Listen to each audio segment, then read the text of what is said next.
Steve Harris from White Maiden and British Lion. You're listening to Andrew McCaskey from Scars and Guitars. G'day everybody and welcome to the show. I'm very pleased to bring you a conversation with Stephen Wilson. It's my second or third conversation with him over the past 8 years, and he's always great to gain some insight from because he's not afraid, as you'll hear, to call out what he feels is a bit of an oversight, and he certainly does that with me in one instance. So you'll hear that when it comes up. No point in talking to you about what it is in the introduction. Look forward to that bit in and amongst all of the other topics of conversation, which include the catalyst, which is the Australian tour. Stephen and his band are touring in November or throughout November 2025. They'll be playing many cuts from the back catalogue, including from the recent album, The Overview. So we talk all about that, his production and mixing credits, whether or not he had a relationship, yet alone a working relationship, with the recently departed Ozzy Osbourne, and much more. All right, let's go. Here he is, Stephen Wilson. Andrew. There you go, mate. How are you? I'm all right. You look like you're sort of looking down at you from space, which is very appropriate for this conversation. Given the nature of the overview, absolutely. Yeah, it's just the way camera set up. I feel like I've got an overview of you, which is great. Yeah. Anyway, sorry I'm a couple of minutes late, mate. I talk too much in interviews and I always overrun, so apologies for that. Never a drama, mate. Yeah, we've had a couple of conversations now. I would never expect you to remember these things. God knows how many of these rounds of Zoomer grinds, I call them. So that'll be my first question for you. Have we been an engaging series of journalists and interviewers? Very much so. Yeah, I mean, it's funny because I got completely burned out with doing interviews around the release of the album, but I haven't done any for about 2 or 3 months now. So I feel energized to be talking about the record again, and actually talking about the record, having now toured it as well. So I have a slightly different perspective on things, you know. So it's been fun to talk about it again. Okay, that'll be my opening question for you then, which is what's your perception of the reaction to the overview? Well, I mean, the best kind of idea I get really about the response to the album is when I go and play it live. So I have this thing where I don't read reviews. You know, when the albums come out, I don't read any reviews. I try and avoid any sort of online feedback at all, particularly because everyone's got an opinion, and that's the point these days. Everyone's got an opinion, everyone's a critic. So I kind of steer away from all of that stuff. So I don't really get much of an idea about how an album is going across until I play it live. And so the answer to your question is it's been absolutely extraordinary. And the way the album is being presented in the show is as a complete piece. So the first half of the show has been a performance of the new record from beginning to end, and also with a film. So it's very much a multimedia experience for the audience. It's quite overwhelming in a way for us as musicians on stage to play, but I think also for the audience, it's been quite an overwhelming and exhilarating experience to take people on this journey, you know, into literally to the other end of the universe. Well, not literally, obviously, but you know what I mean. To the other end of the universe, and it's been quite powerful. There's been a feeling of awe in the room, and that for me is complete vindication and just an extraordinary feeling to feel that people are having some kind of profound experience at the show. And I hope I'm not overstating it. I'm probably being a bit hyperbolic there, but you know what I mean. It's not your standard rock and roll show. It's a journey and it's an experience, and it might not have worked, but it has, and it does. It's been amazing to see it working every night. Okay, so on that note, we are much further away from just about everywhere else on the planet except for Antarctica down here. So are you able to bring something resembling or near to the full production that you'd like to for the tour? I wouldn't be doing it if I couldn't. Okay. I wouldn't be bringing the tour unless I could bring the whole thing. If that answers your question. Yeah. Yeah. And I am doing the tour. So there you go. Yeah. Yeah. Yeah. Are there any technical challenges that will be unique to our part of the world bringing a show like that down? I don't think so. You know, it just gets more expensive. That's all. It's a question of expense trying to bring all the equipment, but we're going to do it. And that was, you know, I'm at the stage now where I don't care about making money. I just want to do amazing shit. I just want to go out and do amazing stuff and blow people's minds. And if I can come back and say I've not lost money, great, brilliant, job done. I'm in a fortunate position to be able to say I make my money elsewhere. I make my money from mixing work and from my back catalogue. Yeah. So I'm going out on tour now to present the overview, and I've basically said, look, I don't care about making money on this tour. I want to blow people's minds. I want to do something extraordinary, and I don't want to put the show on half-assed. So we're coming to Australia. It's going to be the full experience, the full show, and my tour manager, bless him, will make sure that I don't lose money. That's good enough for me. That's what he says anyway. That's good enough for me. The band looks magnificent. So Adam Holtzman, Craig Blundell, Randy McStein. But the one I want to talk to you about is Nick Beggs, who's a fantastic bassist. So what was it about Nick's bass performance that drew you to him? Nick is, I mean, what I love about Nick's been with me since the beginning of my solo career now. So going on for about 13, 14 years, right from the beginning, as has Adam. They've been the constants in my band. And what I love about Nick and Adam, actually, if I can talk about both of them, is that neither of them come from a background of conceptual progressive rock music. Nick obviously comes from a background of pop, and Adam comes from a background of jazz. You know, Adam was Miles Davis's keyboard player for the last few years of Miles' career. So they both have this other background, but they're both incredibly flexible musicians, both obviously extraordinarily talented technically, but they have a very open mind in terms of what, you know, the music they want to play, the music they're happy to play. And I think that's very important to me in my band. And it's true of my guitar player, Randy, it's true of my drummer, Craig, as well.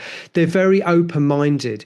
And I have this rule in my bands, always in my band, I have the rule, which is always be the worst musician on stage. And I am the worst. I'm the worst musician on stage. I'm the one with the ideas, but I'm always the worst musician. And that's an amazing position to be in, because it means I can come up with these crazy ideas and I can throw them at these musicians and they can play them. They can do anything that I throw at them. Pretty much anything I throw at them, they can do it. And that's the beauty of having people like Nick in the band, because he's not locked into a particular style or genre. So, you know, if you listen to something like the overview, you're going on a journey. You're not only going on a journey lyrically and conceptually, you're also going on a journey musically. You're going through pop, metal, ambient, jazz, electronic, and all of these things sometimes in the space of 10 minutes. And I think that's the beauty of that's the power of having people like Nick and Adam in the band, is that they can do all that. They're not what you would call generic musicians, if that makes sense. Absolutely, yeah. Well said too. Random question, but have you ever thought about, or has the opportunity to collaborate with Mark King from Level 42, has that ever come about? Well, you know, it might have done if I didn't have Nick, because actually those two guys in some ways come from cut from a similar cloth. Both from a similar generation. They both can do the slap. I mean, the other great thing about Nick is he plays this instrument called the stick. I don't know if you're familiar with the Chapman stick. Stick, yeah. Chapman stick, yeah. So the other great thing about Nick is he plays this Chapman stick, which again is a very unique, distinctive sound. And I've used that on many of my records over the years. I mean, Mark King, an incredible musician, but I'm pretty happy with Nick at the moment. So I have no need really to go beyond Nick. I think I'm as much of an appreciator of what you do sonically, meaning that wonderful characteristic, that rich sonic tapestry that you bring to so many of your projects that you're a part of, as much as your music. But you've been involved in many very significant ones. There's really nobody else like you out there. But even with your resume in the court of the Crimson King, that stands out as something very unique. So that was 15 years ago or 16 years ago now that you did that. Are there any compelling memories of working on that album? Well, funny enough, I've remixed it again more recently into Dolby Atmos. So the one I did 14, 15 years ago was initially into 5.1, and now. So the whole history of spatial audio has moved forward a lot. You know, the whole sort of technology behind spatial audio has moved forward a lot. So 5.1, 15 years ago, now everyone is talking about Dolby Atmos and spatial audio, and Apple Music have adopted spatial audio and all. So I remixed it again a few years ago into Dolby Atmos. I mean, it's, you know, the thing about that album is it's pretty much ground zero of what we think of as progressive rock. It's the first. It's really the first example, 1969, it's the first example of what we now think of as the archetypal progressive rock approach. Great musicianship, longer compositions, and that to be able to work on the album, which very much created the DNA of the music, which, I mean, I wouldn't say I exclusively play progressive rock, but I'm certainly in that tradition. I certainly come from that tradition of conceptual progressive rock music. So to me, that's kind of like year zero, that album. So that was incredible to be able to deconstruct it and to reconstruct it. Yeah, I mean, I think I learned. I mean, I learn a lot from all the albums. Every time I remix an album, whether it comes from, the world of post-punk or progressive rock or pure pop or whatever it is that I'm learning something. And it's very nice of you to sort of say that you think there's a degree of sonic excellence in the records. I think a lot of that has come because of my experience being able to work on and learn from remixing classic records that were sometimes produced by legendary producers, and to kind of deconstruct what they did and understand how they made those records has fed in a very big way into the way I make records. And you hear that in an album like The Overview, all that stuff I've learned from mixing all of these classic records. You hear that in an album like The Overview. I'm sure there's things that you've been asked to participate in, but you've had to turn down for one reason or another. But my question is there any album or artist you just wouldn't touch? Well, that if I can sort of slightly paraphrase your question to be slightly less negative, let's just say this. I only work on albums I genuinely like.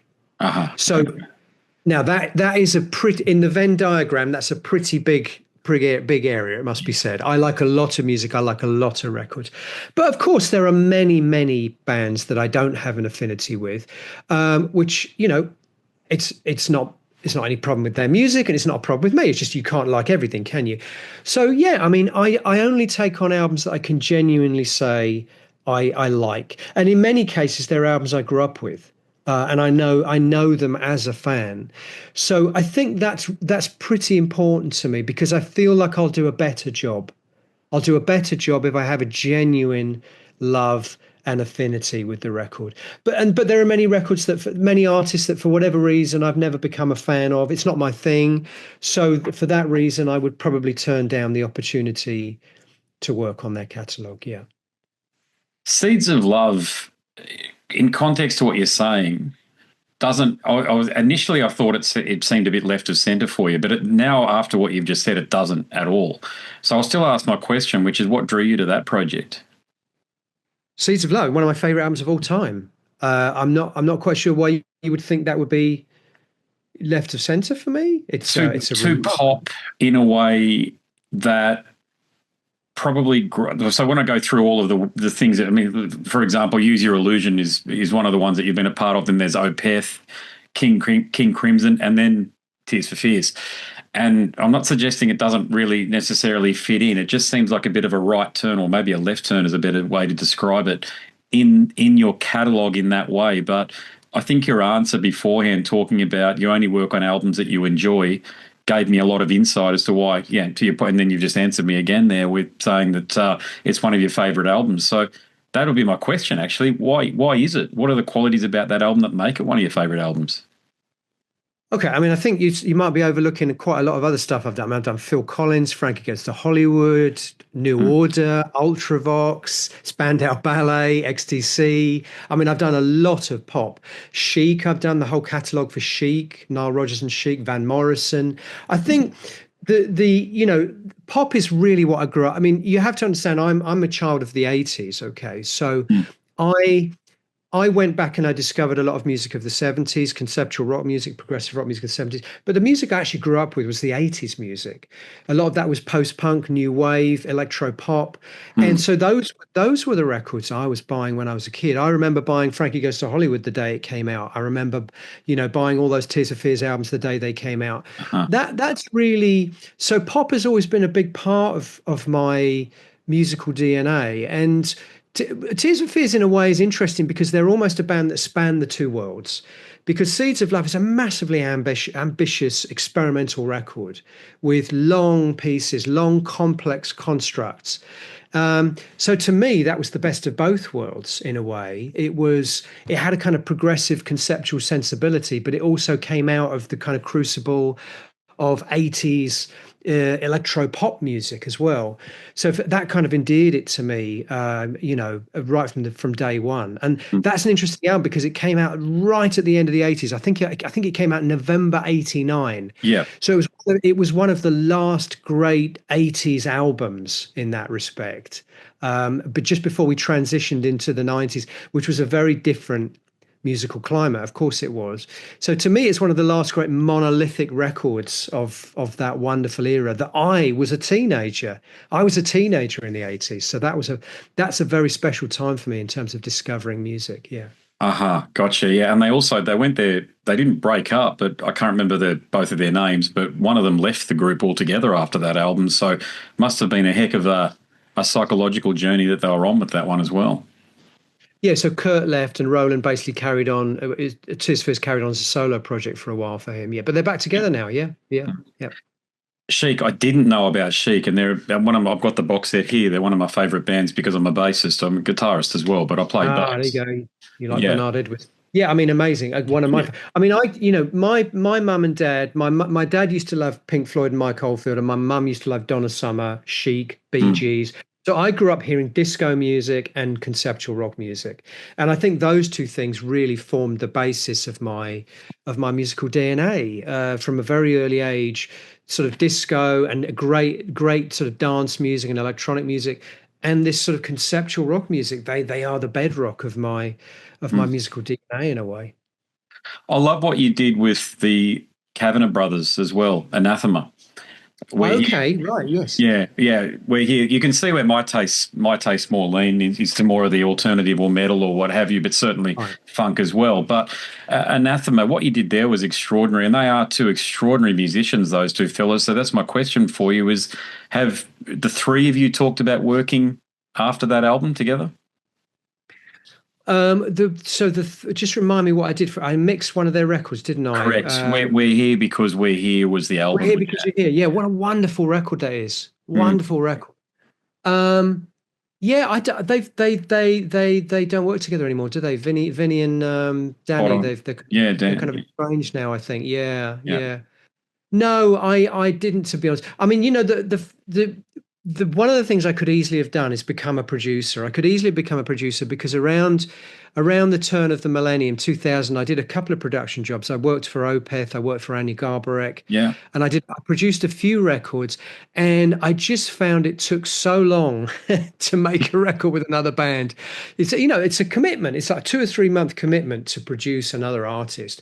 And I realized that it was taking me away from my own music, and that wasn't, and I did an album for Fish as well. I wanted to focus on my own music. So in a way, that kind of led me down the other path, which is, you know what, you can still be involved with other artists and you can still kind of put your stamp on their sound as a mixing engineer. And it's a shorter commitment.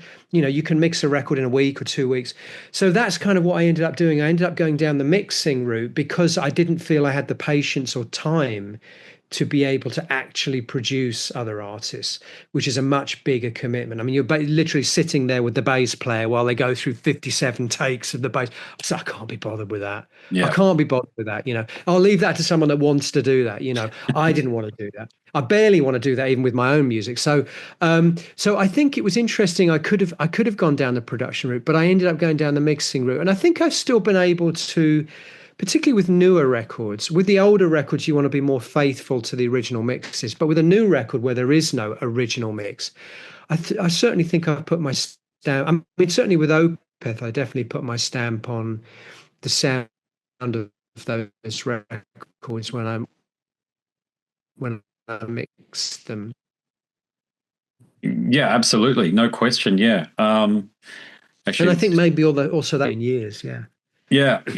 Well, what about Ozzy's very topical at the moment, obviously, because he's just passed away. But he did work with a bloke called Andrew Watt, where he could just as easily have worked with you. So did that ever come up? Was that a partnership that was ever discussed?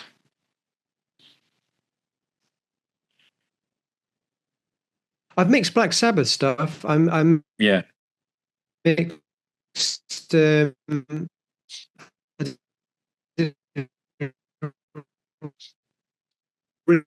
remixed technical ecstasy, and I remixed a whole bunch of outtakes. So that was volume 4 was incredible, kind of window into that kind of very alchemical sound that those guys created. Yeah. Yeah. Have you ever worked with, or do you know of a bloke called Mike Exeter? He's worked a lot with Tony and with Black Sabbath as well. I don't know. I don't really have any direct contact with Sabbath. I mean, the jobs came through the label basically. So I didn't. I know Tony kind of approved the mixes I did, but that was the extent of his involvement. Yeah. Okay, gotcha. Yeah. What about the Use Your Illusion series of albums? The two. So there's the two of them there. Were there any challenges for you working on those two records? Well, the challenges were the band didn't like what I was doing. So again, that came through the record company, and I did it all, and then the band basically vetoed it all. So the only thing that ever came out was my remix of November Rain. With the real orchestra added, and that was a shame because that's a lot of music on those records. I think I worked on about 40 songs, including outtakes and B-sides and God knows what else. And then the band basically turned around and decided they didn't like it. They didn't like Atmos. They didn't like the idea of their music being in spatial audio. So that project is kind of just sitting on my hard drive, unreleased and unheard. It's such a shame. Amazing records. Amazing records. But yes, a shame in a way that it got sort of bogged down in band politics and God knows what else. Yeah. Yeah. Do you have mates of yours from school or uni or whatever that you're still in touch with that say, come on, mate, put on the Use Your Illusion albums that you worked on so they can hear it? Well, to be honest, no, because our friends would have grown up with Guns N' Roses, but we didn't. We didn't grow up with Guns N' Roses. Guns N' Roses was kind of the next generation. You see what I was saying to you earlier about I grew up in the 80s. So the bands that all my sort of generation were listening to were the Smiths, The Cure. If it was metal, it would have been Metallica. It wouldn't have been Guns N' Roses. It would have been, Master of Puppets from 85 rather than Appetite for Destruction from 89. So I just missed that generation. Yeah, I just missed that generation. But yeah, sometimes friends come over and I bring them into the studio and I'll blast them with some. I say, what music did you grow up with? And I've usually got something. I've worked on which they'll remember from their childhood. And I can blow their mind. Yeah, Andrew, I'm afraid we need to wrap up because I've got another interview starting now. Thanks for your time, mate. Yeah, always plenty of questions to ask. I'll catch you on the next round anyway, whenever that is, a couple of years' time. Yeah. Absolutely. Or if we can do a face-to-face in November if you're around. Yeah. I'll hit Chris up. That'd be great. Yeah, no worries. Brilliant. Fantastic, mate. Nice to speak to you, buddy. Have a great evening. Well, there you have it. If nothing else, a very entertaining conversation with Stephen Wilson. I'll see what I can do about getting a backstage interview there. I've done a few of them at this point. Steve Harris from Iron Maiden, Steve DiGiorgio from Control Denied, and I just realised something as I'm talking to you. If Stephen Wilson, if it happens with him, then he'll be the third Stephen in a row that I've interviewed at the venue. So yeah, food for thought. I might try and make that one happen for that reason alone. So there you go. Yeah, and that was an interesting interaction there about the Tears for Fears album. Believe me, I don't use Wikipedia to dive into an artist's catalogue. I generally go to other sources, particularly interviews, and AI does help as well. But you've got to be careful about some of the information that it shares with you because it can just make things up, I've noticed.